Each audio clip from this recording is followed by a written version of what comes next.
On this Tuesday night, Mark Carney teases his Liberal leadership bid as the former Bank of Canada governor tries to set himself apart. You sneaky, you're running as an outsider. I am an outsider. Who else is bowing out and why? Power in numbers, how Canadian energy groups are joining forces to take on the U.S. tariff threat. Ready to battle, why crews in California say they're more prepared to fight new wildfires. Plus, see the tearful reunions between lost pets and their owners. You're alive! You're alive! And a different kind of Captain Highliner, one daredevil's unprecedented feat.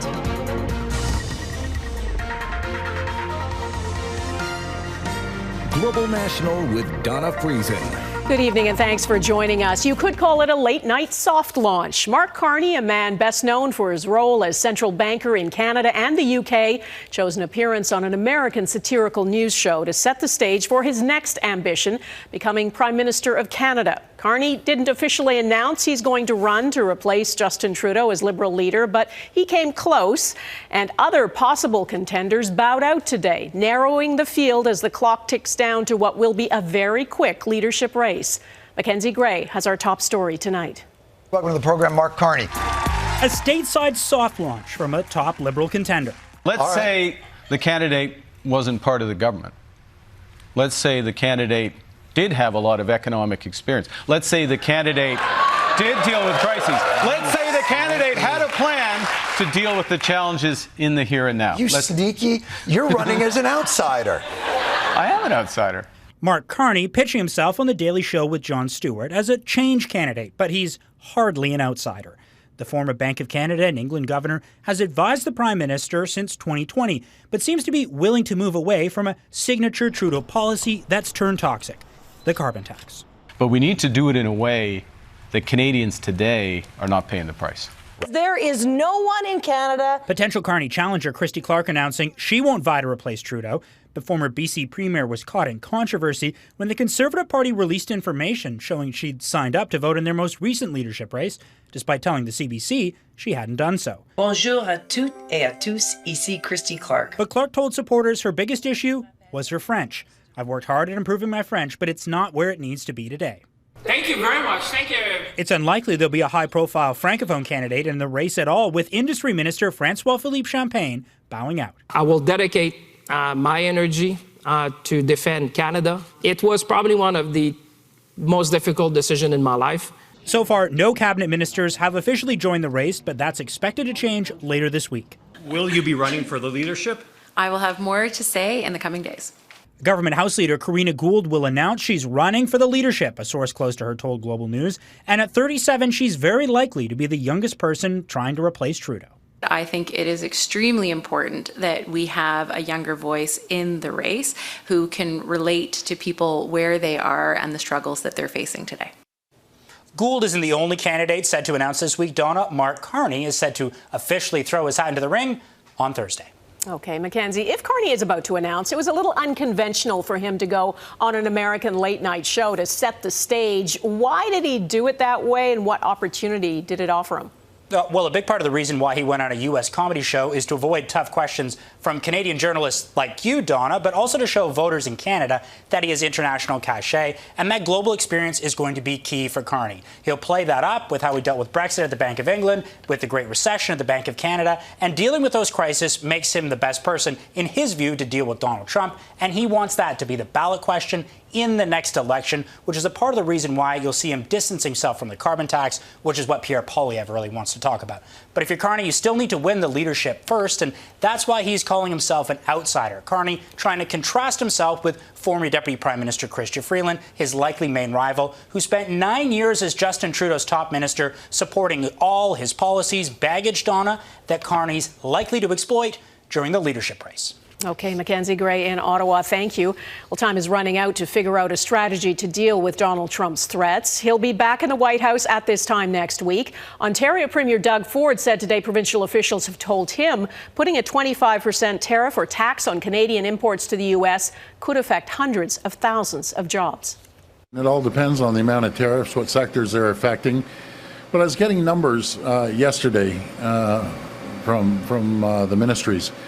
It could cost 500,000 jobs. This is serious. It's unprecedented. Ford believes Ontario will be hit harder than any other province and says a Team Canada plan involving the federal government and the provinces should already be in place. Alberta's energy sector is also bracing for what could come and has now formed its own tariff task force. As Heather Yourex-West explains, it's another sign the Team Canada approach is fading. It's an anxious time for Canadian workers, from manufacturing to the energy sector. If the new U.S. president makes good on his threat to impose tariffs next week, what comes next will hurt. We are talking about billions of dollars of impact and also significant revenue in royalties and taxes impacting jobs across this country, actually. It's why, in Alberta, the 5 biggest energy industry associations have come together to speak with one voice, hoping to bring provincial and federal leaders in both countries on side with their sector's cause. Typically, we'd love to have seen a Team Canada approach to this. In absence of that, that's why industries come together and said, Kate, we have to look after our own and look after Canadian needs. What we're seeing now is a fragmentation in Team Canada, and everybody's starting to look after their own best interests. And that's exactly what the American administration is going to want to see. The energy sector group says they were happy to see Alberta's premier advocate on the industry's behalf to the president-elect directly last weekend at Mar-a-Lago. But Federal Minister of Intergovernmental Affairs, Dominic LeBlanc, says the country needs to maintain a coordinated approach. If premiers and business leaders have contacts in the United States where they can talk to their customers, their business partners, political partners, but we think it's important, and that would be the meeting tomorrow, that the country work together. The federal government and the premiers are meeting Wednesday in preparation for next week. High-stakes talks considering at the moment Canada's political and business leaders do not appear to be entirely aligned. And the clock is ticking. Donna? Heather Yourex-West in Calgary, thanks. Saskatchewan is trying to beef up border security. It's redeploying 16 provincial law enforcement officers to the Canada-U.S. border. They will patrol the area with things like planes and drones. When our largest trading partner identifies some challenges in his mind around border security at the 49th parallel, we pay attention. Quebec says it's sending 6 more officers to help fight organized crime near the border. It's also calling on the RCMP to deploy additional resources to deal with migrants crossing illegally into the U.S. from Canada. Donald Trump's pick to be American Defense Secretary was ridiculed by Democrats today at his confirmation hearing for being unqualified. And Pete Hegseth, an Army veteran and former Fox News host, repeatedly denied misconduct allegations against him. As Jackson Prosco reports, Hegseth said his lack of experience would be a breath of fresh air. Donald Trump's controversial pick to lead the Pentagon faced a barrage of tough questions. When President Trump chose me for this position, the primary charge he gave me was to bring the warrior culture back to the Department of Defense. Pete Hegseth quickly came under fire from Democrats over allegations of sexual misconduct and excessive drinking. Mr. Hegseth, I do not believe that you are qualified. His views on who is fit to serve have raised even more concern. I'm straight up just saying we should not have women in combat roles. They're brutal and they're mean and they disrespect men and women who are willing to die for this country. I've never disparaged women serving in the military. And then there are the policy questions. Hegseth was pressed on whether he'd obey an order to seize foreign territory to make Canada the 51st state, as the incoming president has suggested he might do. Would you carry out an order from President Trump to seize Greenland by force, or would you comply with an order to take over the Panama Canal? Senator, I will emphasize that President Trump received 77 million votes to be the lawful commander. Yet there's little sign any of it will derail his nomination. Why do they want to destroy me? Because I'm a change agent and a threat to them. Hegseth has backed away from many of his past comments and denied allegations of wrongdoing. Once skeptical Republicans have come around, suddenly his nomination seems all but certain to succeed. I very much appreciate your focus on lethality in war fighting. We desperately need it. Other Trump picks may not sail through confirmation so easily. RFK Jr., who's been tapped to lead Health and Human Services, faces increasing opposition. And the hearing for Tulsi Gabbard, who's been picked to be Director of National Intelligence, now seems to be in jeopardy. Donna? Jackson Prosco, thanks. The U.S. Justice Department has released the report of Special Counsel Jack Smith's investigation of Donald Trump's attempt to overturn the 2020 election result. Smith says there was sufficient evidence to convict Trump of serious crimes had the case been allowed to go to trial. It's 137 pages long. It details how Trump engaged in multiple criminal conspiracies, including pressuring state officials and Vice President Mike Pence to overturn the results. On the riot at the U.S. Capitol on January 6th, the report says Trump inspired the acts of violence, and that although Mr. Trump at one point also told his supporters to peacefully and patriotically make their voices heard, he did use the word fight more than 10 times in the speech. The report also highlights Trump's speech at the Ellipse could meet the Supreme Court's definition of incitement, especially given Trump's lengthy and deceitful voter fraud narrative.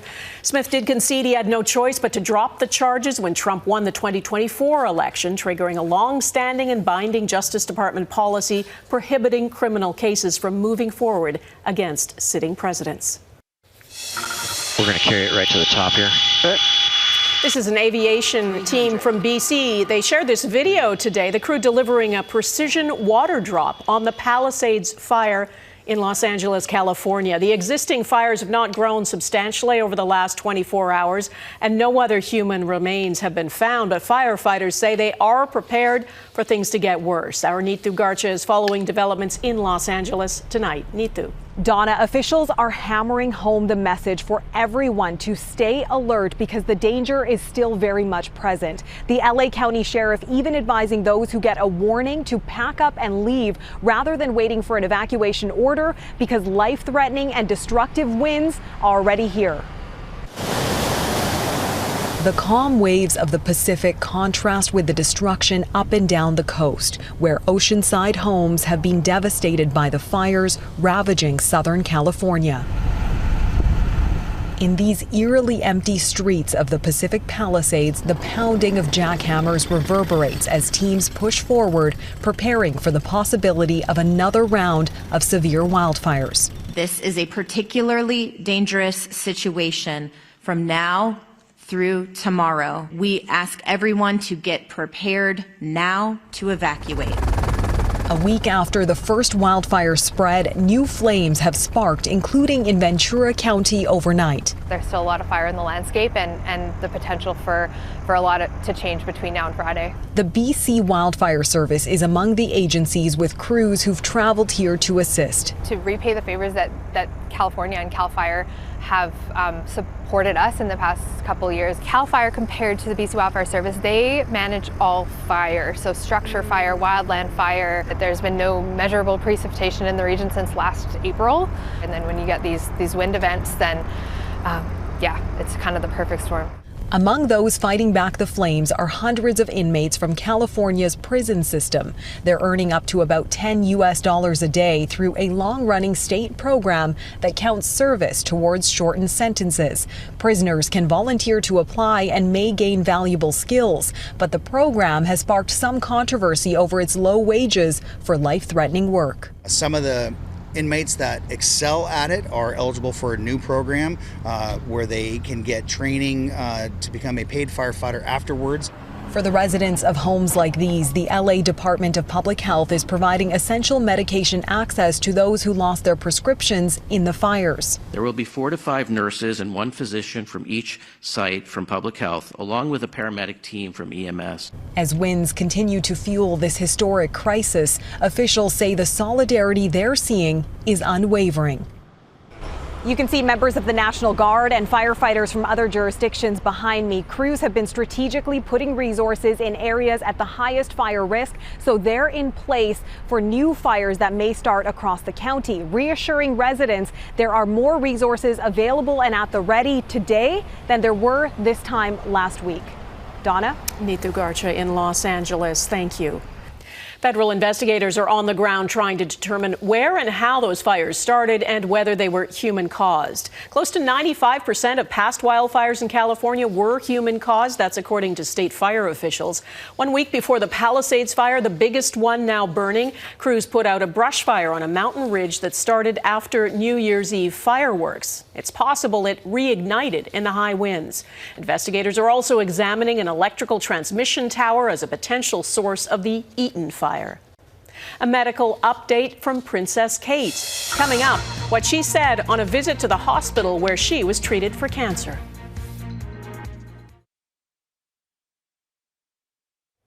It appears the 15-month-long assault on Gaza could be close to coming to an end. The U.S. Secretary of State said today a ceasefire deal between Israel and Hamas and the release of hostages is on the brink. Vincent McAviney reports on the anticipation and the pressure on all sides to finally reach a deal. Israel and Hamas's delegations are now negotiating in the same building. A small step, but one their Qatari hosts say shows a deal is very close. Thank you very much. That optimism was shared by U.S. Secretary of State Antony Blinken, despite being disrupted 3 times by protesters. It's closer than it's ever been before, but right now, as we sit here, we await final word from Hamas on its acceptance.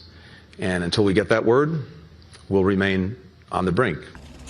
In Gaza, the waiting is deadly. Israeli strikes in the past 24 hours have killed more than 60 people, according to the Hamas-run health ministry.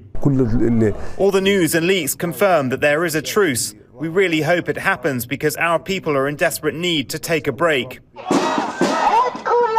In Israel, there have been more protests by the families of hostages, some for and some against the deal, over reports it will see their loved ones released in phases as Israel pulls back its forces incrementally. I'm hopeful that this time it's going to happen and we're going to see 98 people back home. Prime Minister Benjamin Netanyahu is under significant pressure, not only from an exhausted Israeli people, but from the incoming Trump administration to secure a deal, even though it will likely collapse his government, with far-right coalition member Itamar Ben-Gvir threatening to quit and bragging of having blocked the deal numerous times.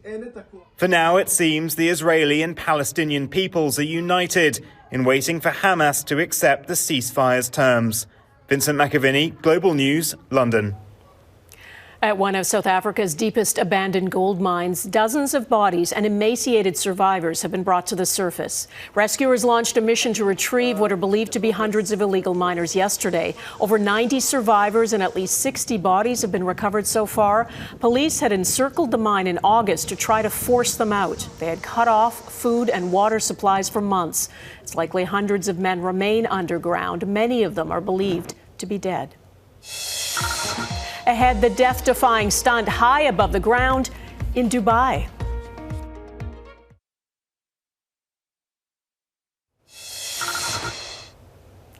This is hard to watch without flinching every time he wobbles. This is Jan Rosa. He's a 3-time world champion slackliner, and he defied the odds again in Dubai. He completed a 100-meter walk, walking back and forth along a rope suspended between 2 towers 224 meters above the ground. It makes it look easy, of course, but the 32-year-old says he still feels some fear, even though he's been doing this for 15 years. Fear is good, I'd say. The Princess of Wales said publicly today her cancer is in remission. Okay, stay strong, okay? Kate visited patients and staff at the hospital where she received her cancer treatment. Shortly after the princess posted on social media, "It is a relief to now be in remission, and I remain focused on recovery. As anyone who has experienced a cancer diagnosis will know, it takes time to adjust to a new normal." Kate also thanked everyone for their continued support. Moments of hope and joy next. The efforts to save animals and reunite them with their owners in California.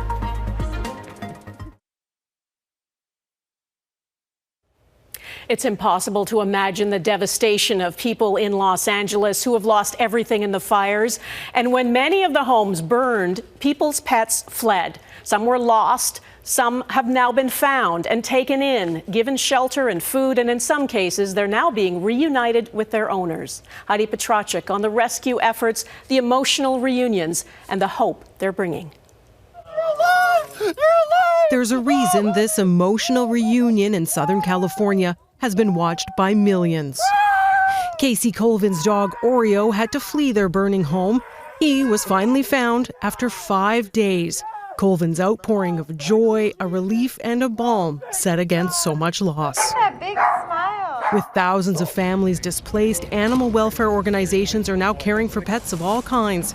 The Pasadena Humane Society took in 250 animals in just 24 hours, with celebrity volunteers like animal lover Paris Hilton using her social profile to reunite pets with their people. You're such a ham.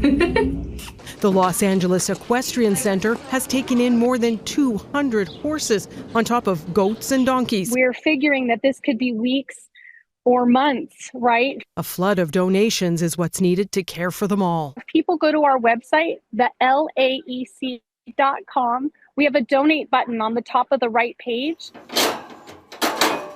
The fires south of the border are stirring up memories for Nova Scotians who lived through the wildfires of 2023. The Nova Scotia SPCA took in 200 animals and cared for even more in evacuated areas. Oh, it's their whole world for a lot of people. And if, like I said, we could bring them out and reunite them with their families, it was amazing. When they go into flight mode from a traumatic experience, they will just run. Nicole Pearson-Nearing also helped reunite pets with families during the Nova Scotia fires and has encouragement for Californians still searching for theirs. You never give up hope, because a lost dog is only ever lost if someone stops searching. Heartfelt words for all those holding on, hoping soon to be homeward bound. Heidi Petracek, Global News, Halifax. That is Global National for this Tuesday. I'm Donna Friesen. Tonight's Your Canada is Headley Nickel Plate Road near Headley, BC. We'd love to see your Canada. Please email it to globalnational@globalnews.ca. And thanks for watching. Hope to see you here again tomorrow. Bye-bye.